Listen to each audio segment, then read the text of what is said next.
Political editor Aditi नागर मेरे साथ फोन लाइन पर जुड़ गई हैं, सीधा उनके पास आपको लिए चलता हूं इस खबर को विस्तार देने के लिए। अदिति, ढाई साल वाला फॉर्मूला सब खुश हो गया या फिर अंदर कुछ पेच फंसा रहा? देखिए विवेक, ढाई साल वाला फॉर्मूला अभी पूरी तरीके से तय हो गया है ये कहना इसलिए मुश्किल है क्योंकि आज देर शाम तक तमाम जो अलायंस के जो नेता हैं वो पहुंचेंगे और उम्मीद की जा रही है कि देर शाम बैठक होगी। और ये जो ढाई साल वाला फॉर्मूला है अभी इस पे बातचीत फाइनल होनी बाकी है। क्योंकि ढाई साल वाला फॉर्मूला बहुत ऑब्वियस नजर आता है इसलिए अभी ये कहा जा रहा है और इसमें कोई गलत भी नहीं है क्योंकि अजीत पवार ही कह चुके हैं कि मुझे तो डिप्टी सीएम तक ही बनना है, मेरी आस्क और मेरी जो उम्मीद है वो डिप्टी सीएम तक है। और वहीं अब आप एक बात समझिए, पहली बात शिंदे के चेहरे पर चुनाव लड़ा गया था और जाहिर तौर पे शिंदे की शिवसेना के तमाम कार्यकर्ता और खुद शिंदे ये चाहते हैं, जैसे अभी पार्लियामेंट में उनके बेटे हमें मिले और उनसे हमने पूछा तो उन्होंने बहुत कहा कि उम्मीद हमें पूरी है, पक्की है क्योंकि हमने बहुत मेहनत करी है। तो ऐसा नहीं है कि वो सब कुछ एक्सेप्ट हो गया या कन्विंस हो गए। अभी शायद 10 मिनट पहले का समय होगा जब हमें खुद एकनाथ शिंदे के बेटे पार्लियामेंट के अंदर मिले थे। अब दूसरी बात आप समझिए, पूरी भारतीय जनता पार्टी महाराष्ट्र की और बहुत ज्यादा बड़े मात्रा में दिल्ली की पार्टी और आरएसएस ये चाहते हैं कि देवेंद्र फडणवीस बने। उसकी बड़ी वजह है कि 288 वाली सीटों में आधे से केवल 10 ही सीटें कम हैं बीजेपी की और बीजेपी डिजर्व करती है और देवेंद्र फडणवीस डिजर्व करते हैं मुख्यमंत्री बनना आंकड़ों के लिहाज से। क्योंकि एक बड़े नेता का ये कहना था कि democracy means numbers, democracy means numbers, यानी कि भारतीय जनता पार्टी के पास नंबर्स हैं इसलिए इसमें कुछ किंतु परंतु होना ही नहीं चाहिए। अब देखिए दो लोगों पे डिपेंड करता है, एक अमित शाह और एक नरेंद्र मोदी। अब ये दोनों आज देर रात तक तय करेंगे क्या ये ढाई साल वाले फॉर्मूले में शिव सैनिकों की क्या उम्मीदें हैं।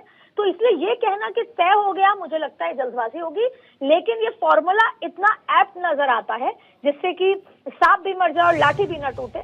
लेकिन अभी संभवतः एक चर्चा बाकी है और अंततः नरेंद्र मोदी अमित शाह ने मन में यह तय कर रखा है कि उनको करना क्या है। फिर भी महाराष्ट्र की बीजेपी पूरी तरीके से देवेंद्र फडणवीस को मन से मुख्यमंत्री मान चुकी है।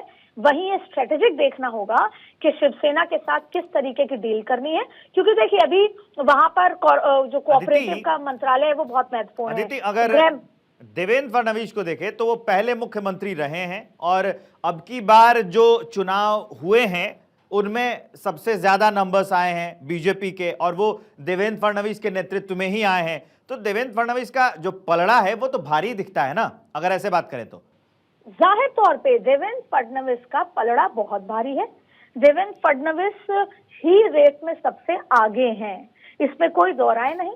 5 साल वो मुख्यमंत्री रह चुके, उन्होंने पार्टी की डिसिप्लिन लाइन को फॉलो करते हुए वो उसके बाद डिप्टी सीएम भी बने और देवेंद्र फडणवीस ने पूरी मेहनत पूरे अलायंस के साथ की, शिंदे के साथ हाथ में हाथ मिलाकर काम भी करा।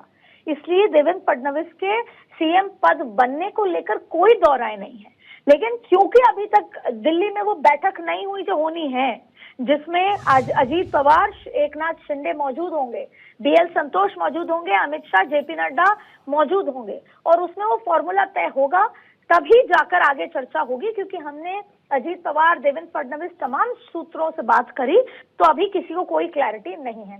ये बात अलग है कि जाहिर तौर पे नए फॉर्मूलेज हैं कि 2 डिप्टी सीएम, 1 सीएम, फिर है ढाई साल वाले सीएम और 1 डिप्टी सीएम, ऐसे तमाम तरीके की बात हो रही है। लेकिन एक बात समझनी बहुत जरूरी है और ये सबको समझ लेनी चाहिए कि डेमोक्रेसी मीन्स नंबर्स और नंबर्स के मामले में भारतीय जनता पार्टी अव्वल है और ऐसे में भारतीय जनता पार्टी को अगर कोई दबाएगा या आंख दिखाएगा वो चल नहीं पाएगा। लेकिन बहुत सारे ऐसे फैक्टर्स हैं जैसे कि अभी बीएमसी का चुनाव बाकी है, शिंदे के चेहरे पर आगे सत्ता में उतरे हैं, मैसेजिंग की एक बात है। वैसे देखा जाए तो अभी उद्धव ठाकरे वाली शिवसेना को एक तरह से पूरी तरीके से खत्म करने के लिए संभवतः बीजेपी ये भी फैसला कर सकती है कि पहले शिंदे को बनाया जाए 2 साल और बाकी के 3 साल देवेंद्र फडणवीस को। तो जाहिर तौर पे इन तमाम फॉर्मूलेज पर आज देर रात तक लॉक या मोहर लगेगी। पर ये फॉर्मूला बहुत ऐप्ट लगता है विवेक, जिसका आप जिक्र कर रहे हैं ढाई साल वाला फॉर्मूला। अब ये देखना होगा कि एक बार सब बैठ जाएं और उस पर मोहर लग जाए। आप जब ये सारी बातें बता रही हैं तो टीवी स्क्रीन पर चल रही है तस्वीर जिसमें देवेंद्र फडणवीस है, एकनाथ शिंदे है और अजीत पवार भी दिख रहे हैं। तो एक छोटा सा कमेंट आपसे अजीत पवार पर भी चाहूंगा क्योंकि ये छोटी पार्टी है ही, नंबर्स उतने हैं नहीं, तो अजीत पवार तो इसमें कहीं स्टैंड नहीं करते। उन्होंने पहले ही अपना तय कर लिया है कि भैया मुझे तो डेप्यूटी सीएम ही रहना है। क्योंकि उनकी जो पत्नी है उनका बयान आया था कि मतलब सीएम बनने की महत्वाकांक्षा उनकी भी थी, लेकिन क्योंकि नंबर्स बहुत कम रह गए तो सवाल तो नहीं पैदा होता। देखिए, सीएम बनने की महत्वाकांक्षा किसकी नहीं होती, लेकिन हमने जब खुद अजीत पवार से बात की तो उन्होंने 3 मुद्दे बताए। पहले कि वो हमेशा से मैनेजमेंट के आदमी रहे थे। ये पहली बार था जब उनको अपने चेहरे पर, अपने काम पर या अपनी बातों पर वोट लेने थे, वोट गेटर थे वो। तो उनके काम करने के तरीके में उन्होंने कहा कि मैंने बदलाव किया और वो बहुत सेटिस्फाइड हैं। नंबर कम की बात नहीं है, वो बहुत सेटिस्फाइड है। उन्होंने खुद कहा कि मेरा टारगेट ही 35 सीटों का था और मैंने वो अचीव करा। गुलाबी रंग को महाराष्ट्र ने स्वीकारा, मैंने जो महिलाओं से राखी बंधवाई, महिलाओं से बात करी, उसको लोगों ने स्वीकारा, मेरे काम को स्वीकारा, मुझे एक अपनी आइडेंटिटी दी गई है। तो वो बेहद खुश हैं और उन्होंने आलाकमान को, जो उनके अलायंस के जो नेता हैं सीनियर, उनको ये कहा कि नहीं, मेरी रेस डिप्टी सीएम तक की है अभी। देखिए, अजीत पवार के काम करने और जब अजीत पवार शरद पवार साथ थे तो उनके काम करने का तरीका बहुत अलग था। वो बहुत पॉलिटिशियन के साथ साथ बिजनेस माइंडेड नेता भी रहे हैं, बिजनेस माइंडेड व्यक्ति हैं। तो उनका कोऑपरेटिव, जिस इलाकों में गन्ने और जिस इलाकों से वो आते हैं वहां पर जो बिजनेस पूरी लॉबी चलती है वो सब वो गवर्न करते हैं। तो वो अभी भी मंत्रालय चाहते हैं कोई एक बिजनेस ओरिएंटेड मंत्रालय की बात कर ले या कोई एक बड़ा मंत्रालय।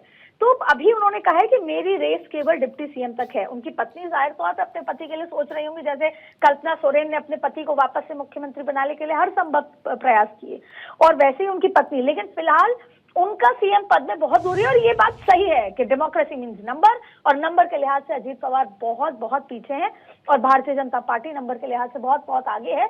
अगर कोई भी आग दिखाने की कोशिश करेगा, भारतीय जनता पार्टी अब बर्दाश्त नहीं करेगी।